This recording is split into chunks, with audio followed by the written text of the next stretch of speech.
Di awal abad ke-12, di tengah gempuran Perang Salib, lahirlah seorang anak yang kelak dikenang sebagai singa Islam. Ia bernama Salah ad-Din Yusuf ibn Ayyub, atau yang masyhur dipanggil Salahuddin al-Ayyubi. Ayahnya, Najam ad-Din Ayyub, adalah seorang bangsawan Kurdi yang setia pada dinasti Zengid di Tikrit. Malam kelahiran Salahuddin diwarnai kegelisahan perang. Tikrit saat itu rawan penyerangan dan pemberontakan. Ibunya menimang Salahuddin di dalam benteng kecil keluarga, sembari berdoa agar anaknya kelak menjadi pemimpin besar umat Islam. Sejak kecil, Salahuddin dididik dalam tradisi Islam yang kuat. Ia belajar Al-Quran, hadis, fikih, dan strategi militer di bawah pengawasan ayahnya. Selain itu, pamannya, Asad ad-Din Sirkuh, seorang jenderal terkenal, juga membimbingnya dalam ilmu peperangan. Di usianya yang masih belia, Salahuddin sudah menunjukkan kecerdasan luar biasa. Ia tidak hanya pandai membaca kitab, tetapi juga menguasai teknik berkuda dan memanah dengan lincah. Para guru dan prajurit di Tikrit kagum akan bakat bocah Kurdi itu. Setelah keluarganya pindah ke Mosul, Salahuddin semakin terbuka dengan suasana militer yang keras. Ia menyaksikan latihan para ksatria Zengid setiap hari, mempelajari strategi pengepungan, logistik, dan cara mengatur pasukan infanteri dan kavaleri. Saat remaja, Salahuddin kerap menemani pamannya, Sirkuh, dalam ekspedisi militer ke wilayah Syria dan Mesir. Ia bukan hanya pembantu, melainkan turut memberikan saran-saran brilian yang kadang tak terpikirkan oleh panglima senior sekalipun. Dalam satu pertempuran di Bilbeis, Mesir, Salahuddin menunjukkan keberanian luar biasa. Ia memimpin sepasukan kavaleri kecil menembus barisan tentara salib, memecah formasi musuh dan membuka jalan kemenangan untuk pasukan Zengid. Keberanian dan kebijaksanaannya membuat nama Salahuddin mulai dikenal luas, baik di kalangan prajurit Muslim maupun di antara lawan. Para pemimpin salib mulai menaruh waspada pada nama Yusuf ibn Ayyub yang semakin sering terdengar di medan tempur. Namun di balik kegagahan di medan perang, Salahuddin selalu menjaga ibadahnya. Ia tak pernah meninggalkan salat, sering berpuasa sunnah, dan terkenal dermawan pada fakir miskin di kota-kota yang disinggahi pasukannya. Kehidupan awal Salahuddin menjadi pondasi kokoh yang membentuk karakter kesatria sekaligus pemimpin berakhlak mulia. Ia akan menorehkan sejarah besar dalam Perang Salib, terutama saat kelak membebaskan Baitul Maqdis dari tangan tentara salib. Selepas wafatnya Panglima Zengid, Nur ad-Din Zengi, situasi politik di Mesir dan Syria menjadi genting. Dinasti Fatimiyah di Mesir kian rapuh, sementara Eropa terus mengirim pasukan salib baru untuk merebut tanah-tanah Muslim. Dalam kondisi itu, Salahuddin yang telah berpengalaman di medan perang, diangkat sebagai wazir oleh Khalifah Fatimiyah yang sedang sekarat. Meski masih muda, ia memikul tanggung jawab besar, mempertahankan Mesir dari invasi Frank dan memulihkan stabilitas dalam negeri. Salahuddin membuktikan kebijaksanaannya dengan memperbaiki ekonomi, meredam konflik internal, dan mereformasi birokrasi yang korup. Ia juga berhasil mengusir pengaruh kelompok pemberontak Syiah Ismailiyah yang selama ini melemahkan dinasti Fatimiyah. Perlahan, Salahuddin mengganti otoritas Fatimiyah dengan kekuasaan Sunni di bawah naungan Kesultanan Ayyubiyah yang baru lahir. Tindakannya ini tak hanya menegakkan stabilitas, tetapi juga mempersatukan kembali kekuatan Muslim di Mesir dan Syria. Dengan basis kuat di Mesir, Salahuddin mulai menyusun kekuatan militer besar untuk melawan pasukan salib. Ia memperbarui benteng, memperkuat pasokan pangan, serta melatih pasukan berkuda dan pemanah di markas Damaskus. Tidak hanya militer, Salahuddin juga mendirikan madrasah dan masjid di kota-kota utama. Baginya, kemenangan sejati bukan hanya di medan perang, tetapi juga dalam membangun moral dan ilmu pengetahuan umat. Di saat Eropa sibuk merencanakan Perang Salib ketiga, Salahuddin secara cerdas membentuk aliansi dengan berbagai suku Arab dan Kurdi. Ia menghargai kesetiaan para amir lokal dan memberi mereka otonomi terbatas untuk menjaga loyalitas. Nama Salahuddin makin harum di kalangan rakyat kecil. Ia sering berjalan kaki tanpa pengawal di pasar, mendengar keluhan pedagang, dan membantu orang sakit dengan dana pribadinya. Ia dicintai bak seorang ayah oleh rakyat Mesir dan Syria. Kepribadian inilah yang membuat para pemimpin Muslim lain menaruh hormat padanya. Walau berkuasa penuh, Salahuddin tetap rendah hati, tidak gemar bermegah-megahan, dan menjauhi korupsi dalam bentuk apapun. Saat rakyat dan pasukannya semakin siap, Salahuddin pun menatap Yerusalem, kota suci yang selama hampir seabad berada di tangan salib.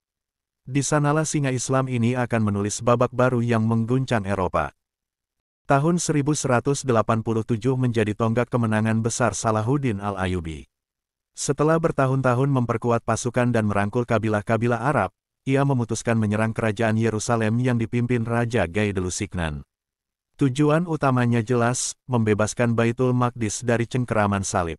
Strategi Salahuddin bukan hanya menyerang frontal, tetapi juga memutus jalur suplai musuh. Ia mengepung benteng-benteng penting di sekeliling Yerusalem, memaksa garnisun salib menyerah satu persatu tanpa harus bertempur habis-habisan. Pertempuran Hattin pada bulan Juli tahun 1187 menjadi momen penentu. Salahuddin menyiapkan medan perang di dekat Danau Tiberias, menunggu pasukan salib kelelahan kehabisan air di padang kering. Ketika waktu tepat tiba, pasukannya menghancurkan barisan musuh dengan serangan kavaleri beruntun. Di Hattin, sebagian besar pasukan salib terbunuh atau ditawan. Raja Gaidelusignan dan para bangsawan Eropa jatuh ke tangan Salahuddin. Dalam tradisi kesatria Muslim sejati, ia tidak membunuh tawanan kecuali yang pernah berkhianat berat. Setelah Hattin, jalan menuju Yerusalem terbuka lebar. Pasukan Salahuddin bergerak cepat, satu demi satu kota benteng menyerah tanpa banyak perlawanan. Rakyat Kristen di beberapa kota lebih memilih tunduk daripada melihat kota mereka hancur. Ketika mengepung Yerusalem, Salahuddin mengirim surat kepada penghuni kota, menjanjikan keselamatan bagi siapa saja yang menyerah tanpa perlawanan. Ini berbeda jauh dengan penaklukan salib seabad sebelumnya yang penuh pembantaian. Akhirnya pada tanggal 2 Oktober tahun 1187, Yerusalem resmi kembali ke pangkuan Islam. Salahuddin memasuki kota suci dengan penuh wibawa, tetapi juga penuh kasih. Ia memerintahkan pembersihan Masjid Al-Aqsa, membebaskan tahanan Muslim, dan melindungi gereja-gereja Kristen. Rakyat Kristen di Yerusalem diberi dua pilihan, membayar tebusan dan pulang ke Eropa dengan aman, atau menetap sebagai warga yang dilindungi. Banyak di antara mereka memilih tetap tinggal karena yakin pada keadilan Salahuddin. Berita pembebasan Yerusalem mengejutkan seluruh Eropa. Paus Urban III dikisahkan meninggal karena syok mendengar kabar kota suci jatuh ke tangan Muslim. Sementara itu, umat Islam merayakan kemenangan ini sebagai mukjizat setelah penindasan panjang. Namun, bagi Salahuddin, kemenangan ini bukan akhir. Ia tahu bahwa Eropa pasti membalas dengan perang salib baru yang lebih besar.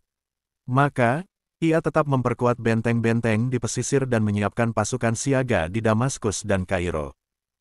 Seperti yang diduga Salahuddin, Eropa segera bangkit dengan perang salib ketiga.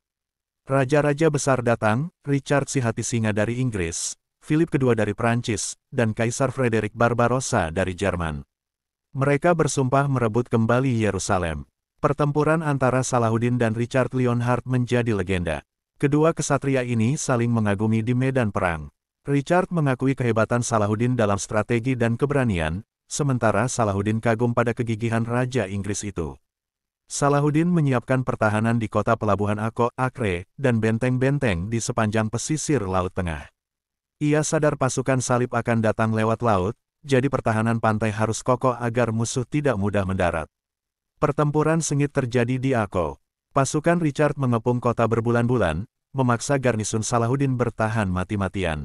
Meski akhirnya Akko jatuh, Salahuddin tetap menjaga moral pasukannya dan menghindari kekalahan besar. Salahuddin mengandalkan taktik gerilya dan penipuan logistik. Ia sering memutus jalur suplai pasukan salib, merusak ladang di rute musuh, serta menebar mata-mata di kubu Eropa.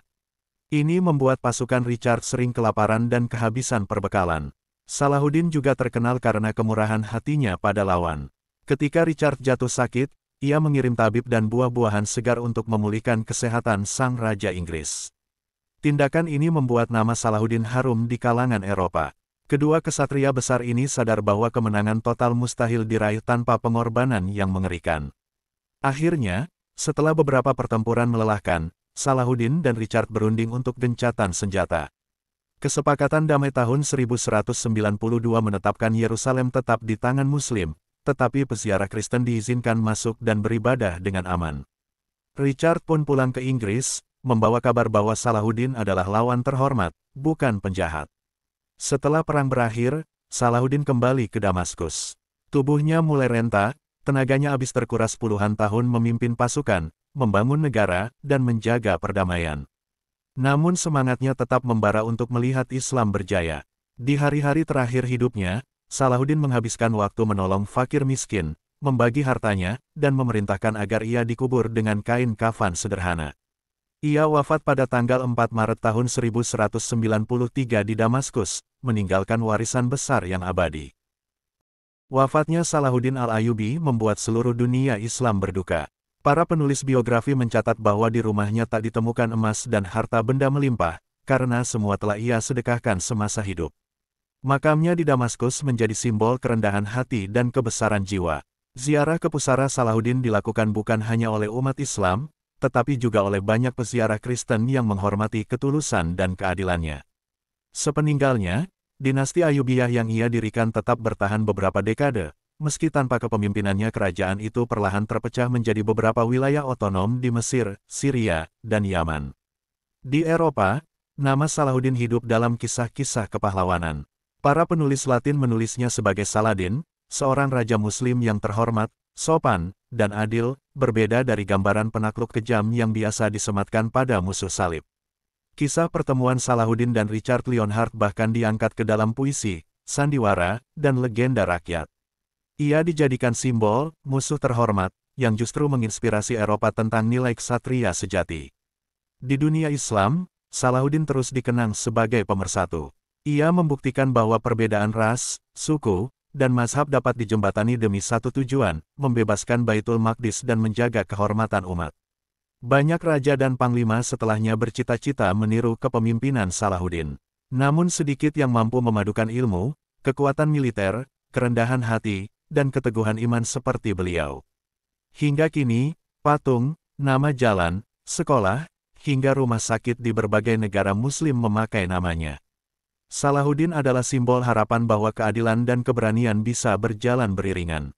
Warisan Salahuddin tidak hanya berupa wilayah yang ia bebaskan, tetapi juga contoh moral bagaimana seorang penguasa seharusnya hidup, sederhana, dekat dengan rakyat, dan selalu adil pada kawan maupun lawan. Kisahnya abadi melewati zaman, menembus sekat agama dan bangsa.